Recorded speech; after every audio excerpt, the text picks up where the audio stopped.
Yo, yo, yo, what's up? This your boy Fast checking in with you with another one.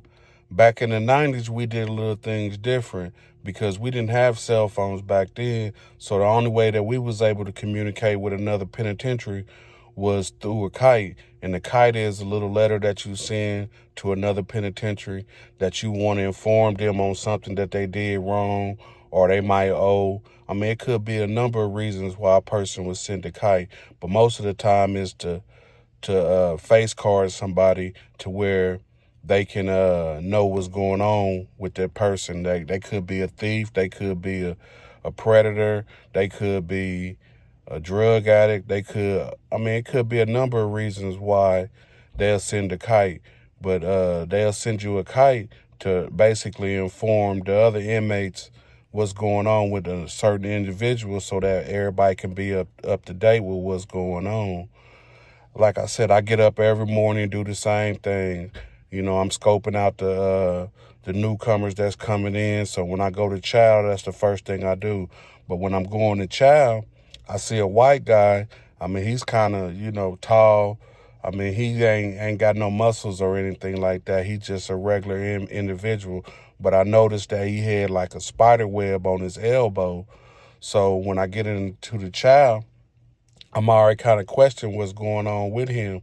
So I'm like, I ain't going to go up there and holler at him because I don't really know his status. Because like I said, when they got that spider web on their elbow, it's kind of questionable what type of gang they in. So I'm sitting there looking.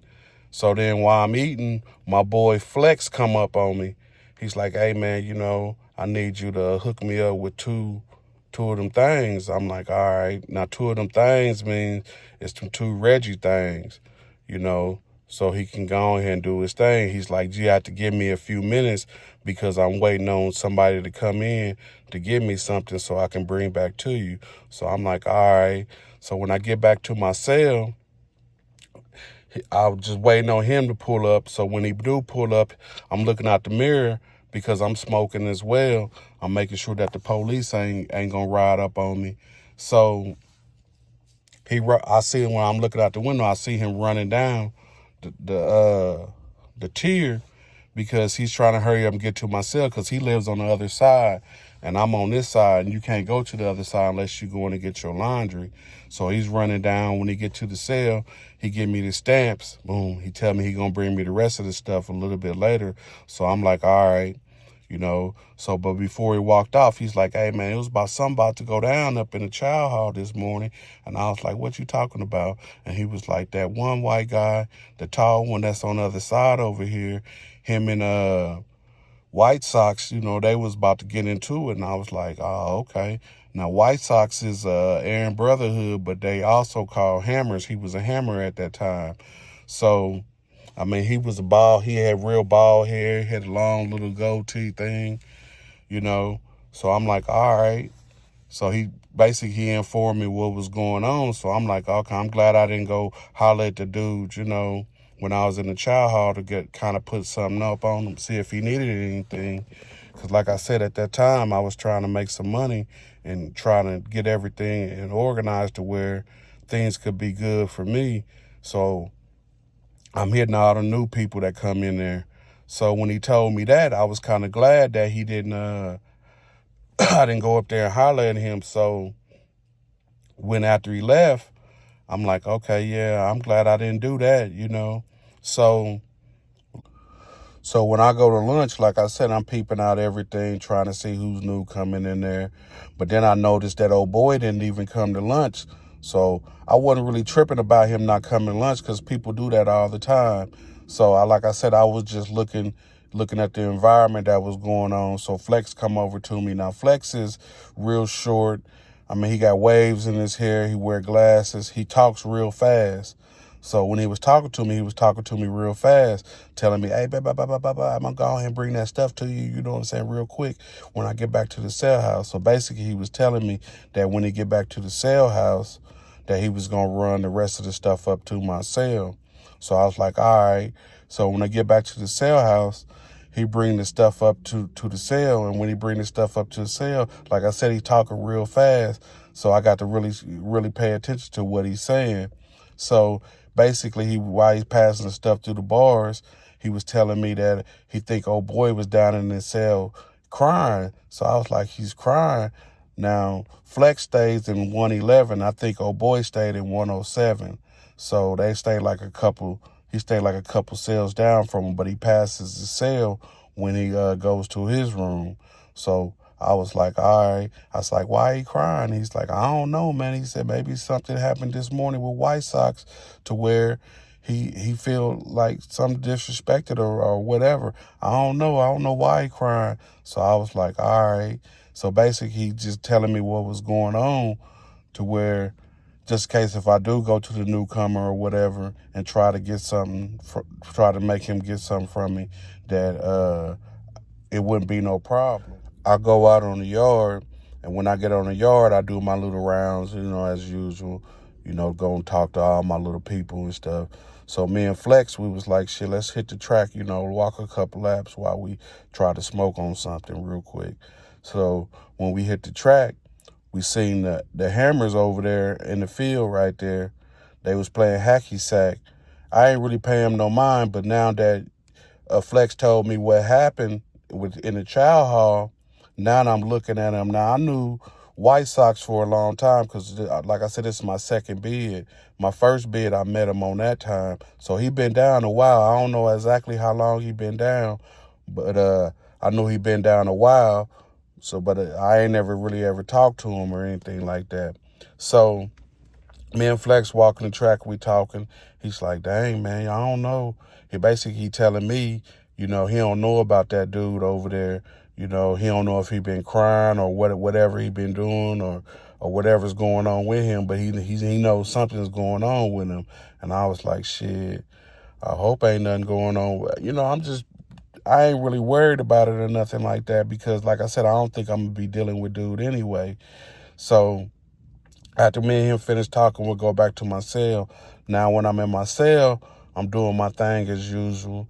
But then I'm thinking, I'm like, shit, I need to hurry up and try to, get off all this stuff so I can try to get some more. So I was like, shit, I'm going to have to go holler at some more people. Basically, I was just trying to put up another plan. So breakfast time come. When I come to breakfast, I don't see the white dude again. So I'm like, dang, man, So I asked Flex, I was like, shit, what's up with dude? He's like, shit, he didn't know. He said he just basically be hearing little noises over little weeping and stuff like that. But he didn't really know what was going on with him, but he been hearing little stuff. So I'm like, dang. I said, shit, he been here, almost 2 days, going on 2 days. And shit, he ain't even coming out of his cell. I was like, shit, what's going on? He was like, shit, basically, Flex was just telling me that he didn't know what was going on. I mean, he's on that side with him, so I know he can look out his mirror and see the traffic or whatever was going on over there. He could see what's going on, but he really didn't see nothing. So, like I said, on Saturday, Hamburger Day, everybody come to lunchtime on Hamburger Day because that's like one of our best meals. We get that once a week. So, boom, go to Chow Hall. I didn't see him, so I'm like, damn, man, shit, that dude he must don't like hamburgers or something. Something must be going on with him. So I was like, hey, Flex, man, when you go back on, man, just check on dude, man. You know what I'm saying? See if he all right. So Flex I guess he goes around there and checks on him. Dinner time comes, he come down and tell me, he's like, shit, man, dude, he really ain't talking to nobody. All he doing is just laying in the bed with his covers over his head, and if somebody come and talk to him, he might raise it up and talk to him, but he ain't really doing too much talking. He just sitting in his room, laying on his bed. So I was like, shit, all right. So I go back to my cell. When I get back to my cell, I'm thinking, shit, just in case this old boy hungry or something, I'm gonna go ahead and go around there and tell him, hey, if you need any store or commissary or cigarettes or whatever or anything, just let me know. Basically, I'm just trying to do him like somebody taught me how to do it. So, like I said, I ain't supposed to be on that side anyway, so I wait till shower time. That way I can go around there and get my laundry bag and come back and I can go holler at him. So when I go around there, I go to 107, boom. I'm like, hey. When I get around there, the first thing I notice is that he had all his electronics, like his TV, his radio, and all that stuff. So that let me know that he wasn't a newcomer. He was basically been in the system for a minute. So I was like, hey, bro. So then he looked up at me, and then he put his head back down, and I started talking. I was like, hey, if you need anything like food or tobacco or anything, just let me know and I'll bring it around there to you. So he was like, I don't need nothing from you. So I was like, dang, why are you acting like that? He's like, he didn't need nothing from me. So I was like, that's cool. But if you did need something, just let me know and I'll get it around there to you. So he was like, what I need is for you to get away from my cell and go back to where you belong. So I was like, dang, this dude is a smart ass or something. What the fuck is going on with him? I'm thinking to myself, well, why is this dude talking like this? I mean, he was talking real, like he didn't want me nowhere around his cell, nowhere. So I was like, shit, I just walked off, went back to my room, you know. A couple of days later, you know, I was looking, like I said, I was just watching him, making sure that he was doing what he was supposed to be doing. I wasn't scoping him out or anything like that. I was just trying to make sure that he was, going to be good if he needed some store or something like that, because I knew that he wasn't eating. So I was like, shit, fuck it. I ain't going to even worry about him no more, after that, after he said all that, because shit, what's the point? He acted like he didn't want no type of conversation with me. He acted like he didn't want to, me to hook him up with anything. So shit, what was the point of me even talking to him? So I was like, shit, fuck it. So after the conversation I had with him, I just realized there wasn't no sense of me trying to do any business with him, because the way that he was talking was like he didn't want nobody fucking with him at all. So I was like, cool. If you don't want nobody fucking with him, that's cool with me. Shit, I can find somebody else to do it. So Wednesday come and it's store day. So on store day, you got two cell houses. You got B1 and B2. So when I go to canteen to get my stuff, I'm waiting in line. That guy White Sox walks up on me. He's like, hey, can I holler at you for a minute? And I'm like, shit, I'm kind of confused because, like I said, I knew him, but I never talked to him or anything like that. So when he wanted to talk to me, I was like, shit, I'm thinking to myself, why he want to talk to me? So when he pulled me, when we got to pull me to the side, we talking, he was like, hey, Smurf around there in 107, I don't want you talking to him. I don't want you trying to do nothing with him. He said, because he's one of our people. And I was like, one of your people? And he was like, yeah, he's one of our people. So we take care of things like that. We don't have nobody else handling our business. We handle our business on our own. So I'm like, all right.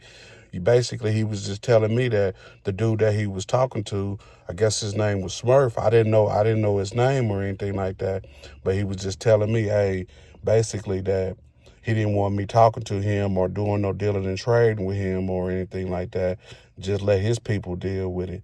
So I was like, shit, that's cool, man. I ain't really got nothing, you know. He's like, I know you trying to, do your thing and stuff like that, but we got a system where we running things around here, and if people violate us, we handle them in a certain type of way. So I'm guessing dude was violated, but I didn't know that he was violated at that time.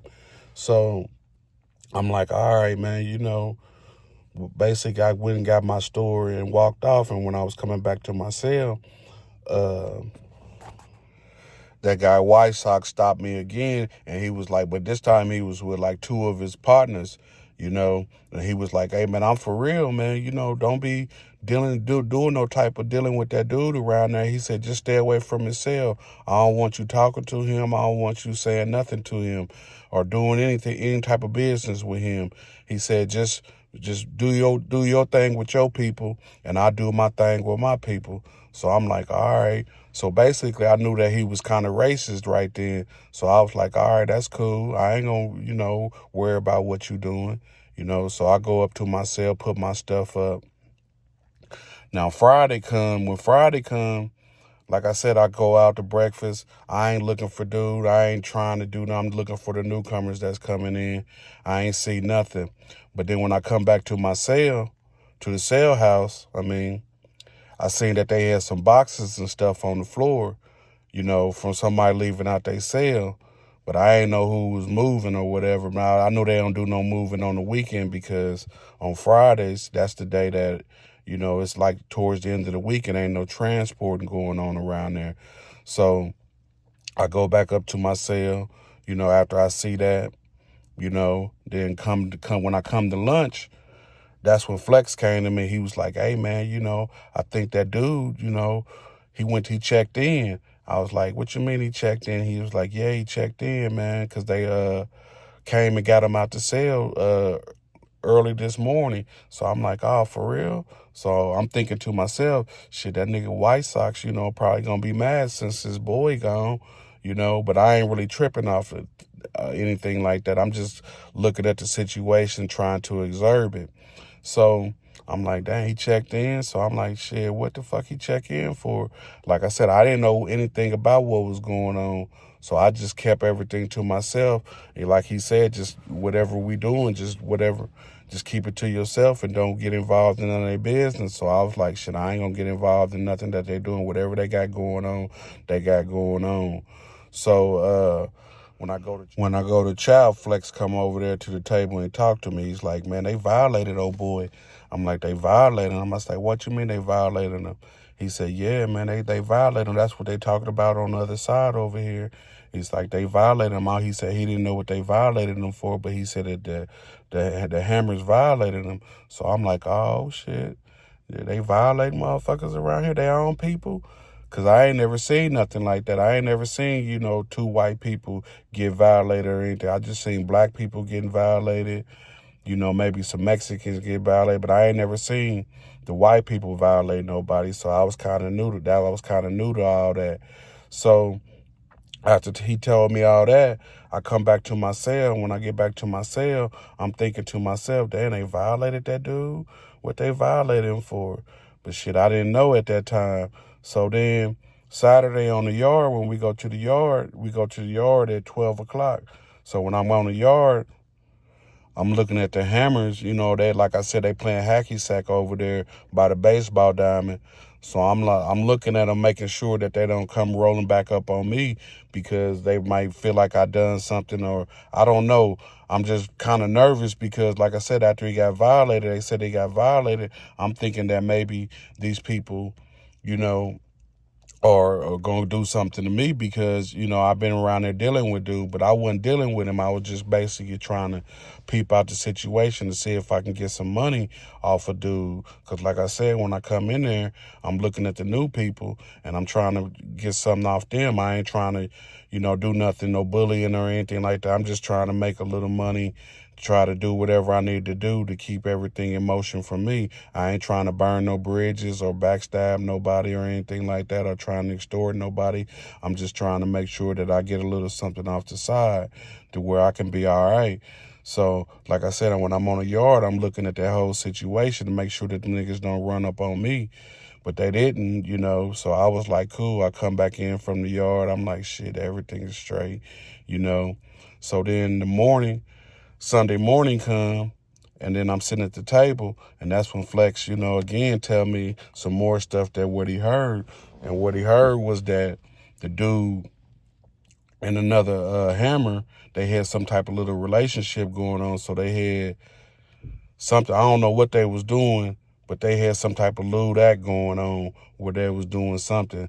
And the Aryan Brotherhoods, they didn't like that shit. So I guess, he got violated because one of his friends was messing with another inmate, but like I said, I ain't never seen him do anything like that. All I noticed when dude came in, he was only there for breakfast, and then the rest of the time that he wasn't, coming out his cell. I guess they put him on some type of hunger strike or whatever, or cell restriction or something like that.